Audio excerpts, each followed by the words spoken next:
काल, समय, मृत्यु, या आप इसे कैसे भी परिभाषित करने का प्रयास करें, हमेशा से ही एक बहुत अच्छा शिक्षक रहा है। यह हमें बहुत कुछ सिखा देता है। जो सुख सुविधा में, छाँव में रहने के आदी हैं, उन्हें धूप में तप करना सिखा देता है। जो गैर जिम्मेदार और लापरवाह हैं, उन्हें परिपक्व और जिम्मेदार बना देता है। मृत्यु का विचार, मृत्यु का आभास हमेशा से बदलाव लाया, क्रांति लाया, परिवर्तन लाया है। जिस भी व्यक्ति को अपने जीवन में कभी भी अगर मृत्यु का आभास हुआ, उसने हमेशा बदलाव किया है। हमेशा उसके जीवन में क्रांति आई है, परिवर्तन आया है। जब भी किसी को मृत्यु का आभास हुआ है, उसमें आंतरिक तौर पे क्रांति आई है। जैसे बुद्ध की कहानी है।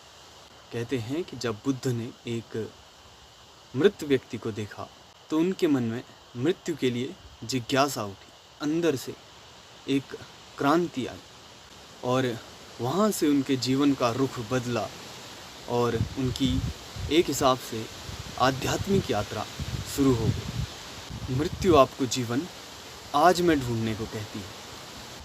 मृत्यु आपके आने वाले कल के सारे प्रयोजनों को, सपनों को, आयोजनों को मिटाती है और आपको जीवन आज में ढूंढने के लिए प्रेरित करती है। ये कहना गलत नहीं कि मृत्यु एक बहुत बड़ी प्रेरणा है।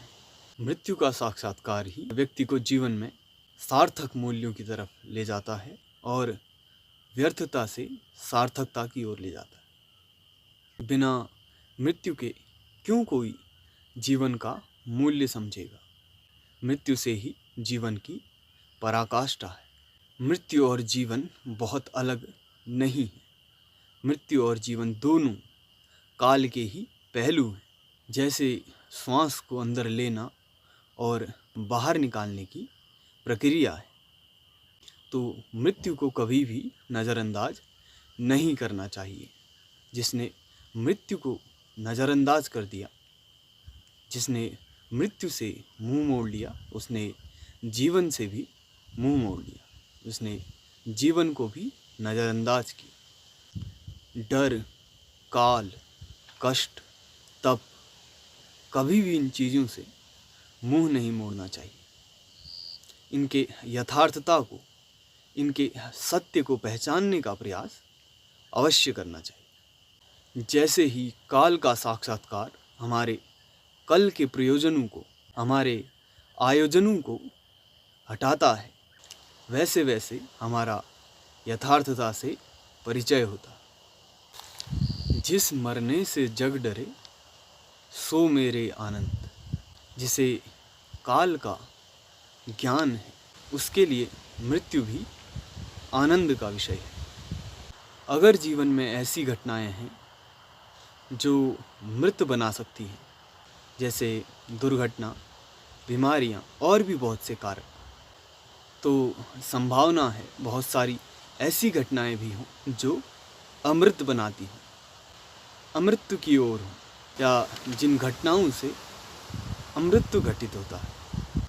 मृत्यु आपके जीवन के आयोजनों को, प्रयोजनों को समाप्त करती है। कबीरा गर्व न कीजिए, कबहू न हंसी है कोई, आज हूँ नाव समुद्र में, का जाने का हो। ना ही कभी खुद को किसी से श्रेष्ठ समझकर गर्व करना चाहिए और न ही किसी को हीन भावना से देखना चाहिए, क्योंकि जीवन रूपी नाव का, इस शरीर का कोई भरोसा नहीं। मृत्यु कभी भी आ सकती है। एक जीवन है जो आपका दांव पे लगा हुआ है।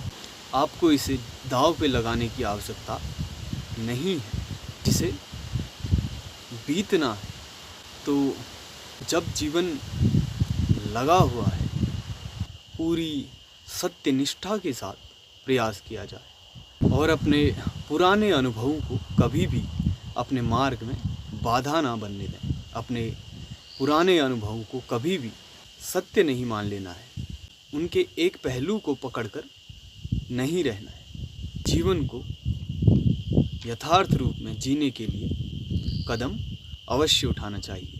और ना ही जीवन इतना बड़ा है और ना ही ये कल पे टालने के लिए है।